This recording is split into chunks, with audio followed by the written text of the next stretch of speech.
Assalamualaikum warahmatullahi wabarakatuh.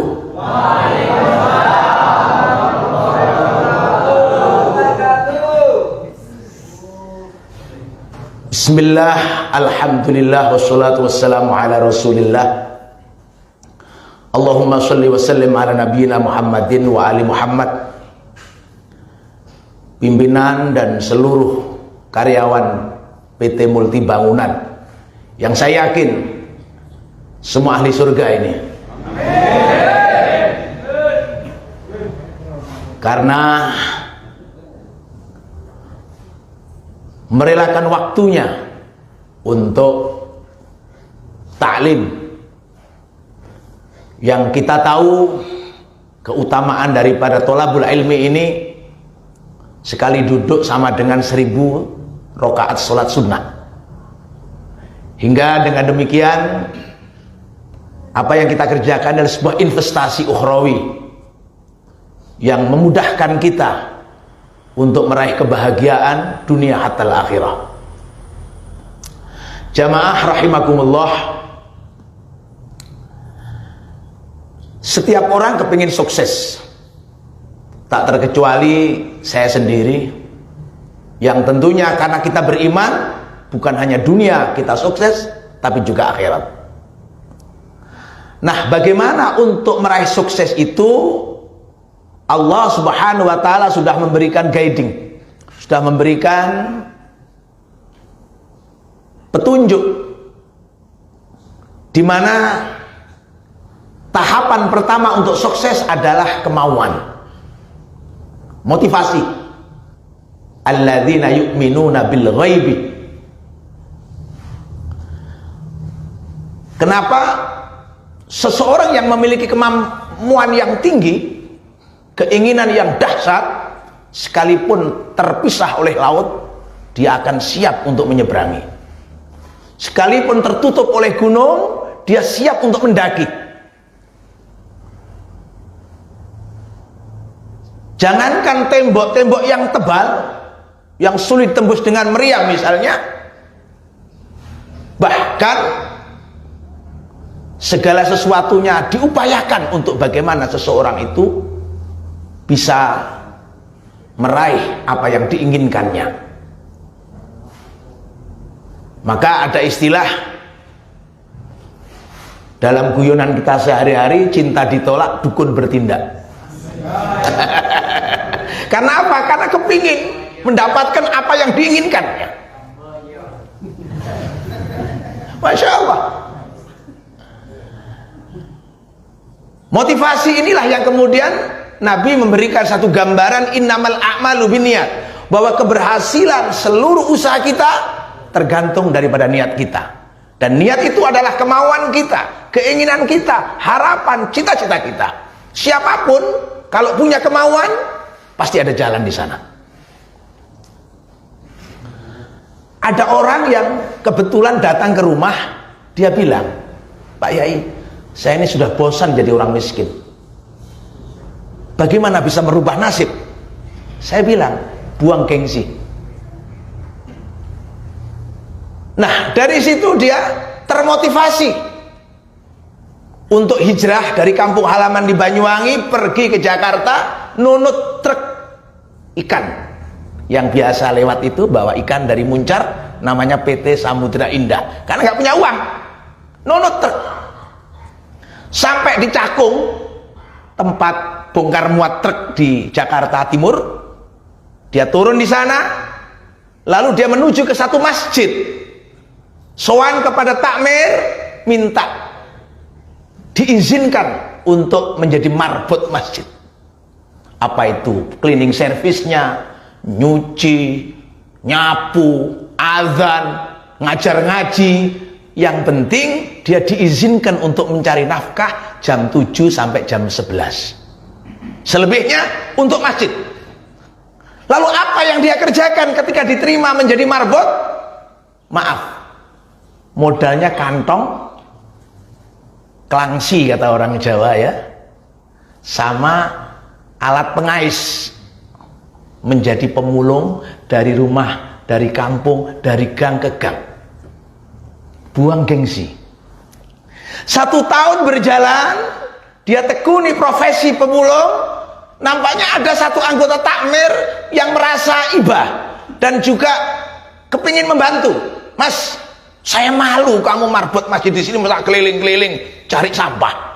Bagaimana kalau kamu naik derajat, naik tingkat? Apa itu, Pak? Saya punya tanah kosong itu kamu pakai untuk nampung, nimbang. Jadi teman-teman kamu yang pemulung biar setor ke kamu cukup nimbang saja. Alhamdulillah, derajatnya naik. Dari keliling-keliling dia lapak buka di tempat yang diizinkan oleh pemiliknya. 2 tahun, 3 tahun kemudian ada temannya yang tinggal di Bantar Gebang, itu tempat pembuangan sampah di Bekasi sana. Orang Jakarta itu kalau buang sampah di Bantar Gebang, punya mesin daur ulang sampah yang mengolah sampah-sampah plastik menjadi biji plastik. Nganggur, ditawarkan, Mas, ayo kerjasama, ini mesin saya nganggur, silakan pakai. Alhamdulillah, dia sudah naik tingkat lagi, bukan hanya lapak, tapi sudah operasional mesin daur ulang sampah. 4 kali hari raya, kapan hari pulang ke rumah sudah naik mobil Toyota Ribbon rental. Tapi kan lumayan ya. Dulu naik truk nunut, sudah pulang pakai Ribbon. Kalau hari raya orang kota masuk kampung kan, kalau mama mobil kan nggak tanya rental atau punya sendiri, pasti tangganya bilang waduh Ribbon, kan begitu. Ini apa yang terjadi? Motivasi.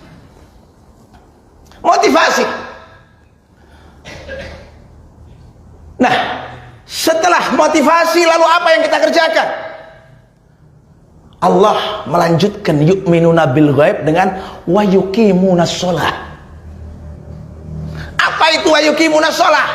Arti harfiahnya memang mendirikan sholat, tapi makna terkirim daripada iqamatus shalah adalah apa? Disiplin. Jadi kalau kita sholat bukan sekedar Allahu Akbar, Assalamualaikum, selesai, bukan. Tapi ada pesan terkirim yang harus dijiwai oleh orang yang sholat, apa? Disiplin. Karena kita mauquta, sholat adalah disiplin. Sholat adalah tepat waktu. Sholat adalah ditentukan jadwalnya. Nggak bisa tiba-tiba orang zuhur sholatnya di waktu malam, nggak bisa. Atau sebaliknya, isya di waktu siang, nggak bisa. Kita mauquta, maka tidak ada satupun perusahaan itu maju tanpa disiplin. Apalagi kalau kita menjadi supir, pilot, itu semuanya harus disiplin.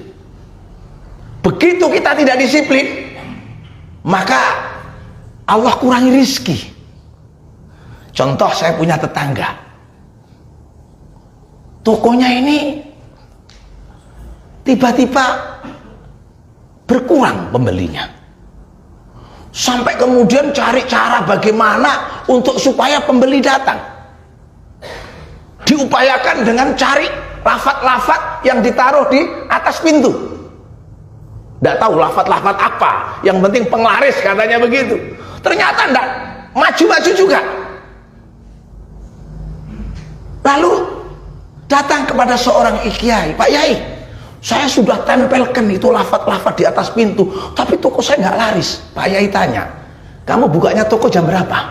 Ya kadang jam 8, kadang jam 9, kadang ya nggak buka. Lah ya itu kuncinya, karena kamu nggak disiplin. Lihat itu toko-toko yang disebut swalayan modern, baik yang kecil maupun yang besar, itu tepat waktu buka kapan, tepat waktu tutup kapan, pasti disiplin. Satu kata yang nggak boleh ditawar dalam sebuah usaha.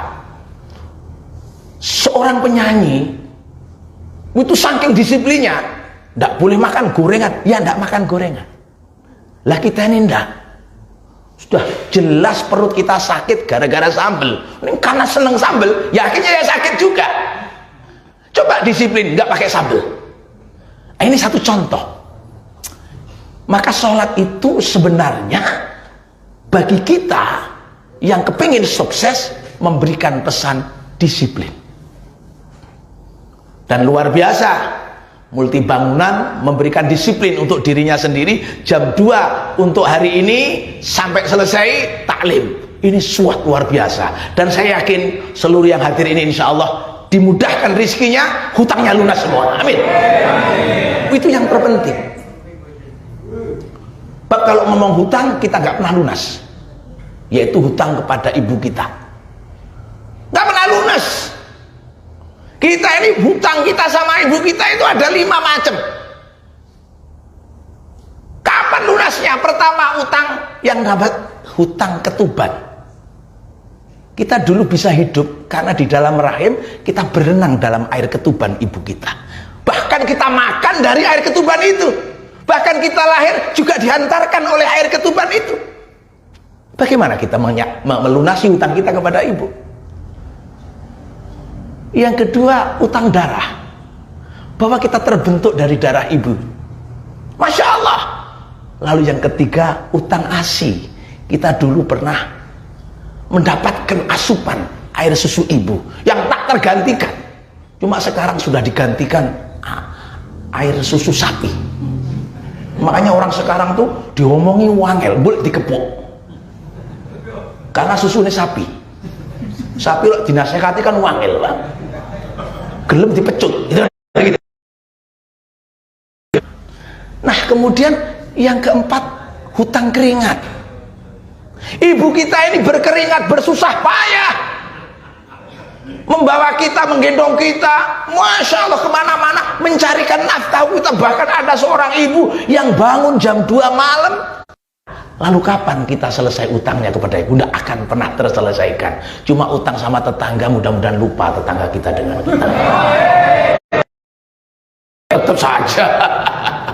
Apalagi utang kepada Adira. Masya Allah. Makanya sekarang tuh zaman terbalik. Kalau dulu matahari itu panas, sekarang tuh matahari dingin. Coba kita masuk matahari mall, itu ada itu matahari. Nah, kita sukses, maka kita ini ada perintah untuk yungfikun, mengeluarkan sesuatu yang kita miliki sebagiannya kepada mereka yang berat. Apa itu? Penghasilan kita.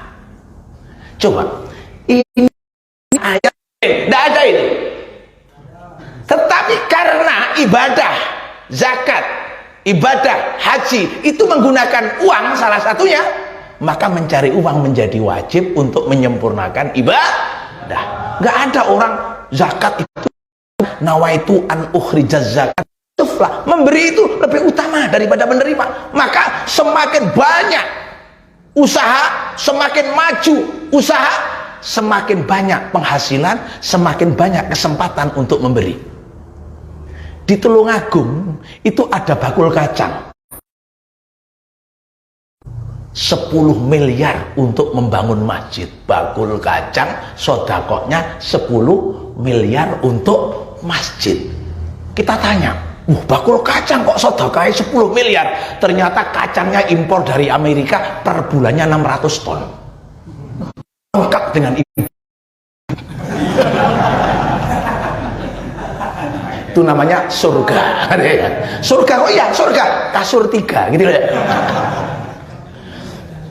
Jadi perintah untuk mendermakan harta, perintah yakin sanggup.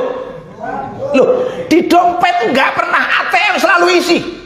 Wow, orang tuh nggak perlu kaya.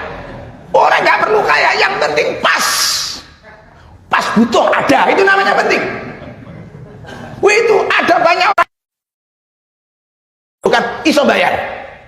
Loh, ini penting. Nggak perlu banyak uang itu, tapi kalau ada mobil Suzuki terbaru beli, wah ini namanya pas. Jadi ini penting. Kira-kira siap saya kasih ijazah itu?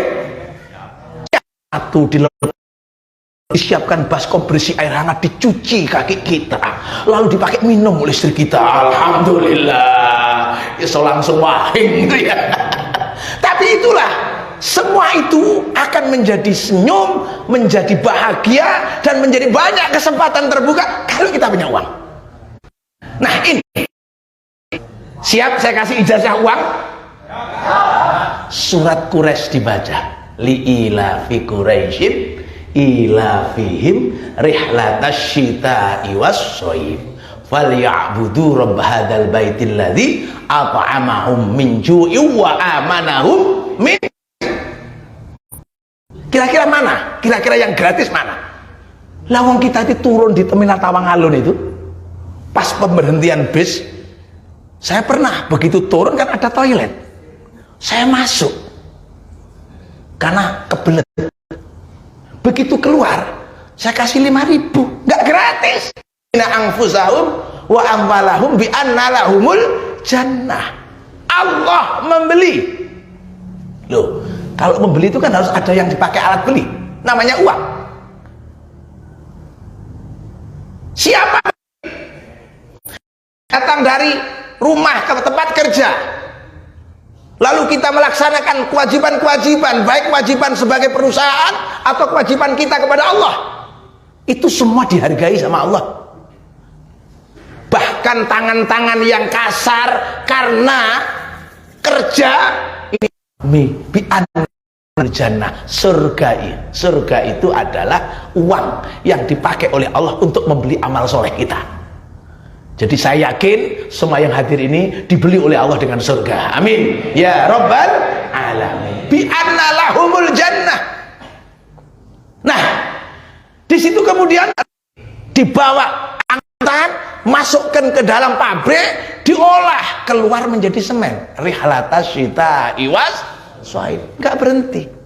Setelah semen dimasukkan packing atau curah, misalnya Bosowa, semen Gresik, apalah namanya, ada semen merah-merah delima itu.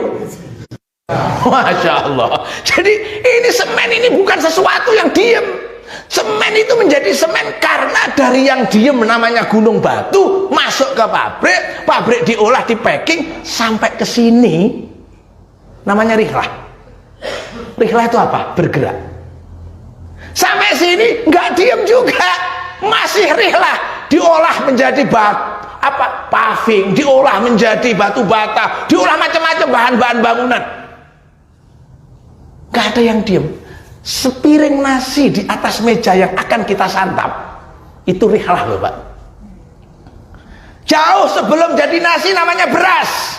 Jadi nasi itu hasil perjalanan beras yang masuk ke dalam rice cooker jadi nasi. Jauh sebelum ada beras ada namanya padi, gabah. Gabah ini berubah menjadi beras karena rihlah. Dulunya di mana gabah itu? Di sawah namanya padi.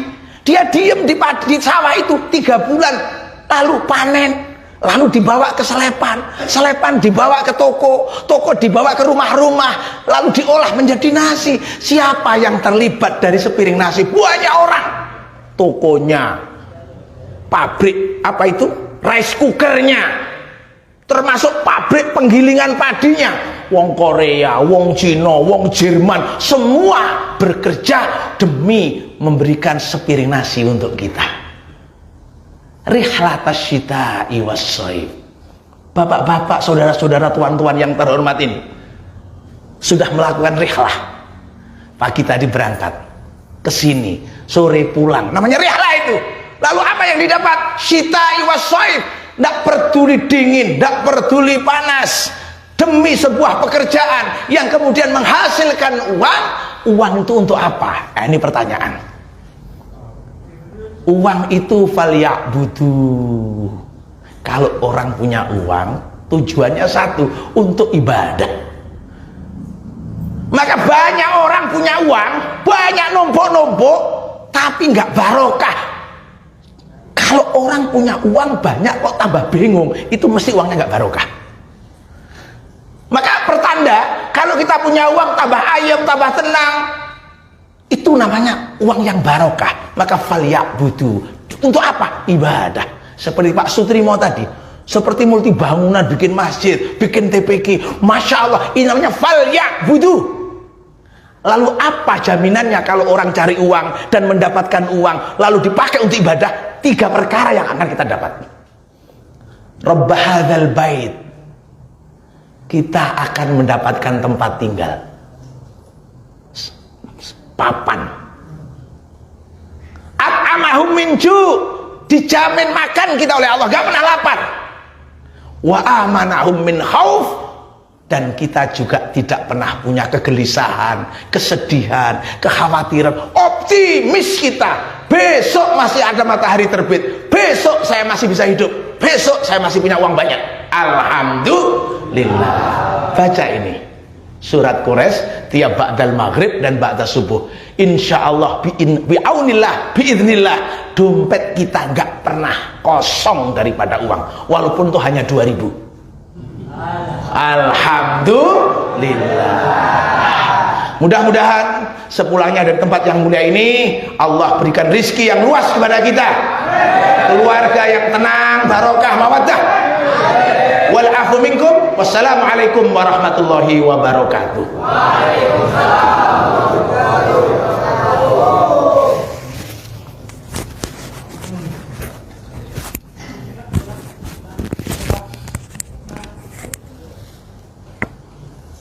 Cukup.